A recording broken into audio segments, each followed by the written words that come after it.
Welcome back to our prayer series. If you've been with me from the beginning, you know we've been unpacking what prayer really is. Not the pretty, polished version that sometimes gets sold to us at church, but the raw, messy kind that happens in real life. In the first episode, we wrestled with the vending machine view of prayer. The idea of if you put the right words in, you'll get the candy you want out. But that's not how it really works. Then in episode 2, we sat in Psalm 13, the How Long, O Lord passage, and gave ourselves permission to actually feel forgotten, unheard, even angry.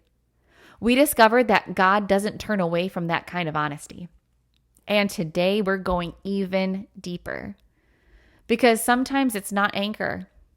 Sometimes it's not even words.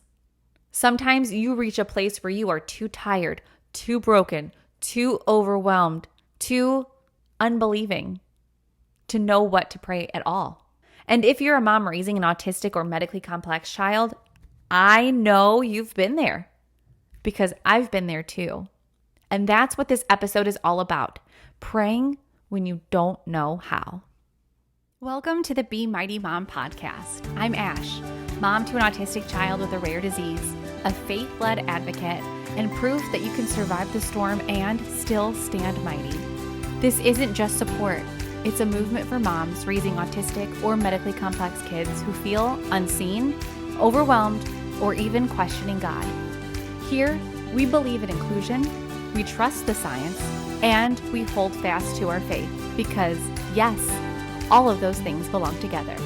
We rage like Jesus, love like Jesus, and advocate like Jesus. This is the Be Mighty Mom podcast. I can still remember those hospital stays when Maximus was just 4 months old. Honestly, we had a bag packed and ready to go in the hallway just to grab and run out the door if we needed to go to the hospital at the drop of a hat. We were in and out over and over again. Blood work, tests, procedures. I had to hold down my baby while they stuck him with needles, pulling tubes after tube of blood from a body so small I thought he'd run out. And while he screamed, I had to stay strong. But let me tell you something. I did not feel strong. I felt like falling apart. I remember cradling him afterward, sobbing, listening to songs I had put on my phone back when I was pregnant and was full of so much hope. One of them was called When I Pray For You, and there I was clutching my fragile baby, not even able to whisper a prayer anymore. I thought, this isn't prayer. I'm failing at this. I don't even believe God is listening right now. I'm not even sure I believe in Him. And then came the MRI, a full body scan at 6 months old. No answers. More tests had to come. And that night, when I laid him in his crib and walked into my closet, the one place in our house that is basically soundproof, I broke. I yelled at God. I told him I wasn't sure he was real. And if he was, I wasn't sure I wanted to believe in him, because what kind of God lets babies suffer like this? In that closet, there was no eloquence. There were no polished prayers. There wasn't even hope. Just sobs, just groans, just silence. And I thought, this doesn't count. This isn't prayer. I can't do this. I'm just angry. But here's what I didn't understand then, that I need you to understand now for yourself, wherever you are in this moment. Romans 8 says something completely different. It says, the Spirit helps us in our weakness.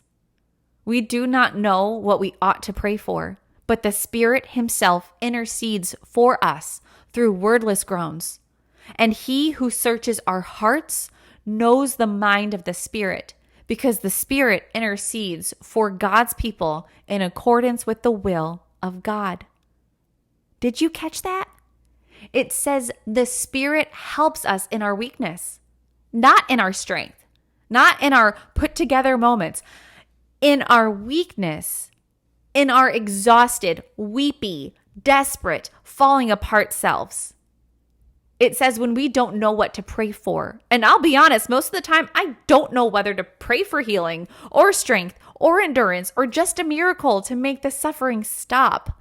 That's exactly when the Spirit steps in. And it says he intercedes with wordless groans. That means your sighs count. Your sobs count. The way you clutch your child tighter counts. Even your silence counts. God hears all of it as prayer. That realization changed everything for me because I thought I was failing at prayer as a parent, as my son's advocate. I thought silence meant distance from God because I was not believing anymore. But the truth is, silence was still a conversation. God wasn't waiting for me to get the words right. He was already listening to my groans and my cries.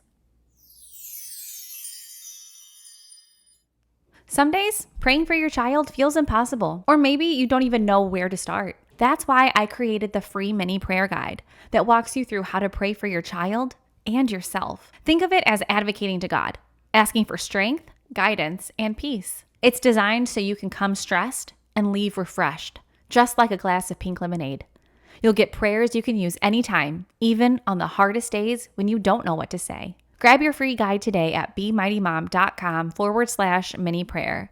And when you do, you'll also join my newsletter where I share encouragement, devotionals, and faith-filled strategies for raising autistic or medically complex kids. A few minutes of prayer can change everything. There was another day I'll never forget after another diagnosis with no treatment. Another specialist who basically said, "We're done here." I was empty. I felt like a flat tire, honestly, like no air, no fight left. I had just been impaled and every form of air was sucked out of me. I sat on the floor completely depleted, and I thought, I can't even muster a prayer. God must be so disappointed in me. But later, I realized that even in that emptiness was a prayer. And my silence was not the absence of prayer. It was the Spirit interceding on my belief, on my behalf. My collapse was not the end of the conversation. It was the rawest form of it. So let me tell you something. If you are in a place right now, if you're sighing, groaning, staring at the wall with tears you can't put into sentences, you are praying. You don't have to perform. You don't have to get it right. Here's something we can do together, right here. Take a deep breath with me. Inhale, hold it. Now let it out slowly. Do you feel that sigh? That is a prayer. If tears come, let them fall. If a groan escapes, do not swallow it. That's prayer too. God isn't confused by your silence.